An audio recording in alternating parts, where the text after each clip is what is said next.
Hi అండి. ముందుగా అందరికీ నమస్కారం. కార్తీక మాసం శివుడికి ఎలా ప్రీతికరమైనదో, అలాగే మార్గశిర మాసం కూడా లక్ష్మీదేవికి ప్రీతికరమైన మాసం. మార్గశిర గురువారాల వ్రతం చేసిన వారికి చేసిన వారికి లక్ష్మీదేవికి అత్యంత ఇష్టమైన మాసాల్లో మార్గశిర మాసం ఒకటి. ఈ మాసంలో పూజా విధానం ఎలా పాటించాలి, లక్ష్మీ వారాలు అంటే మార్గశిర గురువారాలు ఎలా చేయాలి, పాటించవలసిన నియమాలేంటో ఇప్పుడు మనం ఈ వీడియోలో వివరంగా తెలుసుకుందాం. వీడియోలోకి వెళ్ళే ముందు జై శ్రీలక్ష్మి అని చిన్న కామెంట్ చేయండి ఫ్రెండ్స్. మీరు చేసే చిన్న కామెంట్ నాకు ఎంతో బూస్టప్ ఇస్తుంది. Please like, share and subscribe to my channel. ఇక వీడియోలోకి వెళ్ళిపోదామా? ఆ శివకి ఎంతో ప్రీతికరమైన కార్తీక మాసం ముగిసిపోయి లక్ష్మీదేవికి ఇష్టమైన మార్గశిర మాసం మొదలైంది. నవంబర్ 21వ తేదీ నుంచి డిసెంబర్ 19వ తేదీ వరకు మార్గశిర మాసం ఉంటుంది. ఈ నెలలో లక్ష్మీదేవిని పూజిస్తే ఇక ఈ సంవత్సరమంతా డబ్బుకు లోటు లేకుండా ఉంటుంది. మార్గశిర మాసంలో వచ్చే గురువారాలు చాలా విశిష్టత ఉంటుంది. ఈ నెలలో వచ్చే గురువారాలను లక్ష్మీ వారాలుగా భావిస్తారు. మార్గశిర మాసంలో వచ్చే గురువారాలు ఎవరైతే లక్ష్మీదేవిని భక్తి శ్రద్ధలతో పూజిస్తారో అలాంటి వారికి అఖండ రాజయోగం సిద్ధిస్తుంది. కోరిన కోరికలన్నీ వెంటనే నెరవేరుతాయి. అలాగే భర్త ఆయుష్ పెరగడంతో పాటు మీ ఇంట్లో సంపదతో నిండిపోతుంది. స్వయంగా లక్ష్మీదేవి వరమిచ్చింది. అదేవిధంగా ఈ మార్గశిర మాసంలో శుక్రమూఢ్యమి కూడా ఏర్పడుతుంది. కాబట్టి మార్గశిర మాసంలో వచ్చే లక్ష్మీ గురువారాలు లక్ష్మీదేవిని ఎలా పూజించాలి, అలాగే శుక్రమాధ్యమి ఎప్పటి నుంచి ప్రారంభమవుతుంది, మాధ్యమి సమయంలో చేయకూడని పనులు ఏమిటి, ఇలా ఎన్నో విషయాలు ఈ వీడియోలో తెలుసుకుందాం. ముందుగా అందరూ ఒకసారి లైక్ చేయండి. ఈ మార్గశిర మాసం నెల రోజులు వైకుంఠంలో ఉన్న లక్ష్మీదేవి భూమిపై సంచరిస్తూ ఉంటుంది. తన భక్తులను చేసే పూజలను వీక్షిస్తూ తన భక్తుల కోరికలన్నీ వరాలుగా ప్రసాదిస్తూ ఉంటుంది.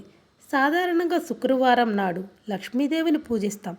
అయితే మార్గశిర మాసంలో వచ్చే గురువారాలు లక్ష్మీ వారాలుగా పిలుస్తారు. లక్ష్మీ వారాల్లో ప్రతి ఒక్కరూ లక్ష్మీదేవిని పూజించాలి. శ్రావణ శుక్రవారాలు ఎంత విశిష్టత ఉంటుందో లక్ష్మీ వారాలకు కూడా అంతే విశిష్టత ఉంటుంది. అయితే లక్ష్మీదేవిని తప్పనిసరిగా 5 లక్ష్మీ గురువారాలు పూజించాలి. కానీ మార్గశిర మాసంలో 4 గురువారాలు వచ్చాయి. అయితే 5వ గురువారం పుష్యమి మాసంలో వచ్చే మొదటి గురువారం నాడు పూజ చేసుకోవాలి. కాబట్టి గురువారం 27వ తేదీ అంటే నవంబర్ 27వ తేదీ మొదటి లక్ష్మీ గురువారం, డిసెంబర్ 4వ తేదీ రెండవ లక్ష్మీ వారం, డిసెంబర్ 11వ తేదీ మూడవ లక్ష్మీ వారం, డిసెంబర్ 18వ తేదీ 4వ లక్ష్మీ వారం, ఇక చివరిగా డిసెంబర్ 25వ తేదీన 5వ లక్ష్మీ గురువారం. ఈ లక్ష్మీ గురువారాలు ఇంటి గడపకు పసుపు రాసి బియ్యపిండితో ముగ్గులు వేసి ఉదయాన్నే ఇంట్లో దీపారాధన చేసుకోండి. ఈ 5 లక్ష్మీ గురువారాలు స్త్రీలు ఉదయాన్నే లేచి ఆవు నెయ్యితో లక్ష్మీదేవిని పూజించి వివిధ రకాల నైవేద్యాలను నివేదించాలి. మొదటి లక్ష్మీ గురువారం నాడు లక్ష్మీదేవిని పులగం నివేదించండి. రెండవ లక్ష్మీవారం నాడు అట్లు అలాగే తిమ్మన్నం నివేదించండి. మూడవ లక్ష్మీవారం పాలతో చేసిన పాయసాలు కానీ లేదా అప్పాలు కానీ నివేదించండి. 4వ లక్ష్మీవారం చిత్రాన్నం మరియు గారెలు, చిత్రాన్నం అంటే పులిహార కానీ గారెలు కానీ నివేదించండి. ఇక చివర 5వ లక్ష్మీ గురువారం నాడు పూర్ణం బూరు నివేదించాలి. ఈ విధంగా ఈ 5 లక్ష్మీ వారాల్లో ఒక్క వారం ఒక్కొక్క నైవేద్యం నివేదించి లక్ష్మీదేవిని పూజిస్తే కుటుంబంలో ఉన్న కష్టాలన్నీ వెంటనే తొలగిపోయి ఇక మీ ఇల్లంతా అష్టనిధులతో నిండిపోతుంది. ఇక ఈ నెలలో వెలిగించే దీపాలు కూడా ఎంతో విశిష్టత ఉంటుంది. లక్ష్మీదేవి పూజలో పిండి దీపాలు వెలిగిస్తే చాలా మంచిది. పిండి దీపానికి చాలా మహిమ ఉంటుంది. కాబట్టి లక్ష్మీ గురువారాల్లో పిండి దీపాలు వెలిగించి లక్ష్మీదేవిని పూజిస్తే ఆ అమ్మవారి ఆశీర్వాదం సులభంగా పొందవచ్చు. అలాగే లక్ష్మీ పూజలో తప్పనిసరిగా ఆవు నెయ్యిని వినియోగించండి. కాబట్టి ఈ లక్ష్మీ గురువారాలు లక్ష్మీదేవి ముందు రెండు పిండి దీపాలు వెలిగించి ఆవు నెయ్యితో దీపారాధన చేయండి. ఈ విధంగా లక్ష్మీదేవిని పూజిస్తూ లక్ష్మీ గాయత్రి మంత్రాన్ని చదువుతూ అమ్మవారిని గులాబీ పూలు సమర్పించండి. ఆ తర్వాత లక్ష్మీ అష్టోత్తర నామావళి పఠించాలి. లక్ష్మీదేవికి అత్యంత ప్రీతికరమైన వాటిల్లో కొబ్బరికాయ ఒకటి కాబట్టి ప్రతి లక్ష్మీ గురువారం నాడు ఇంట్లో పూజ చేసినప్పుడు లక్ష్మీదేవికి కొబ్బరికాయను నివేదించండి. ఇదే విధంగా లక్ష్మీదేవిని పూజించి లక్ష్మీవార వ్రత కథను చదువుకొని తలపై అక్షంతలు వేసుకోవాలి. రాగి చెంబులో త్రిమూర్తులు కొలువై ఉంటారు కాబట్టి లక్ష్మీ గురువారాలు ఇంట్లో పూజ చేసేటప్పుడు ఒక్క రాగి చెంబు నిండా నీళ్లు పోసి మీ పూజ గదిలో ఈశాన్యంలో పెట్టుకోండి. తులసి కోటలో లక్ష్మీదేవి కొలువై ఉంటుంది కాబట్టి మార్గశిర మాసంలో తులసి కోటకు ఎక్కువగా పూజించాలి. ప్రతిరోజు ఉదయం మరియు సాయంత్రం సమయంలో తులసి కోటలో దీపం వెలిగించి తులసి మొక్కకు ప్రదక్షిణ చేస్తే ఇక మీ ఇల్లంతా సుఖ సంతోషాలతో నిండిపోతుంది. ఎంతటి పవిత్రమైన మార్గశిర మాసంలో మీ ఇంట్లో లక్ష్మీదేవి తిష్ట వేసుకొని కూర్చోవాలంటే ఎంతో పవిత్రమైన మన పూజలో ఖచ్చితంగా పూజ గదిలో కొన్ని వస్తువులు అయితే ఉండాలి. ఈ మార్గశిర మాసంలో ప్రతి ఒక్కరూ తప్పనిసరిగా ఒక చిన్న లక్ష్మీదేవిని విగ్రహాన్ని తెచ్చుకొని మీ పూజ గదిలో పెట్టుకోండి. లక్ష్మీదేవి విగ్రహానికి ఆవు పాలతో అభిషేకం చేసిన, పసుపు కుంకుమలతో అర్చన చేసిన చాలా మంచిది. అలాగే ఈ మార్గశిర మాసం నెల రోజులు మీ పూజ గదిలో ఉన్న లక్ష్మీదేవి చిత్రపటానికి ఎదురుగా పసుపు కుంకుమలు పెట్టుకోండి.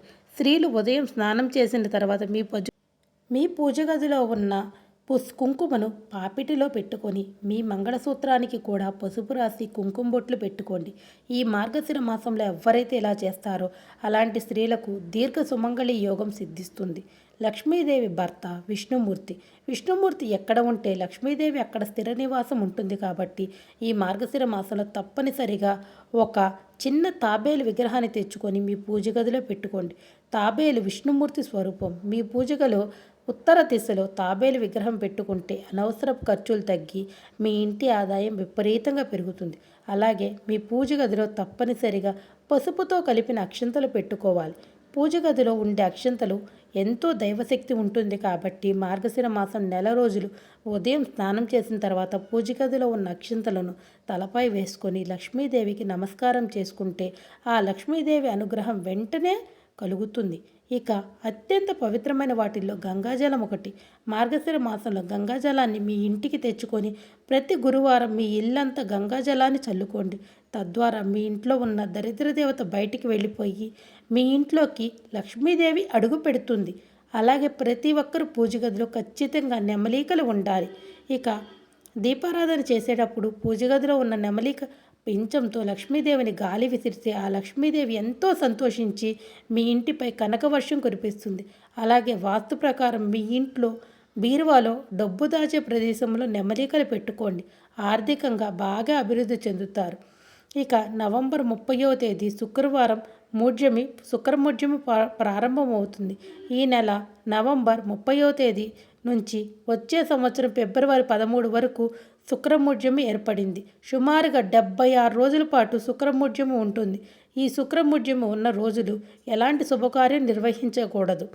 ఈ శుక్రమూఢ్యమి సమయంలో పెళ్లి చూపులు నిర్వహించడం, వివాహాలు జరిపించుకోవడం అస్సలే జరిపించుకోకూడదు. అలాగే నూతన గృహప్రవేశాలు చేయకూడదు. నూతన వ్యాపారాలు ప్రారంభించకూడదు. ఇక కొత్త వ్యాపారాలు కొనడం మానుకోవాలి. కొత్త వాహనాలు కూడా ఎవ్వరూ కొనవద్దు. అదేవిధంగా చిన్నపిల్లలకు పుట్టి వెంట్రుకలు తీయడం, చెవులు కుట్టించడం కూడా చేయకూడదు. అలాగే బోర్లు తవ్వకూడదు. అదేవిధంగా యజ్ఞాలు, దేవుని ప్రతిష్టలు కూడా నిర్వహించకూడదు. ఇక కొత్త ప్రయాణాలు అయితే మనం మానుకోవాలి. అలాగే భూములు పూజలు చేయకూడదు. అలాగే కొత్త పనులు నిర్వహించకూడదు.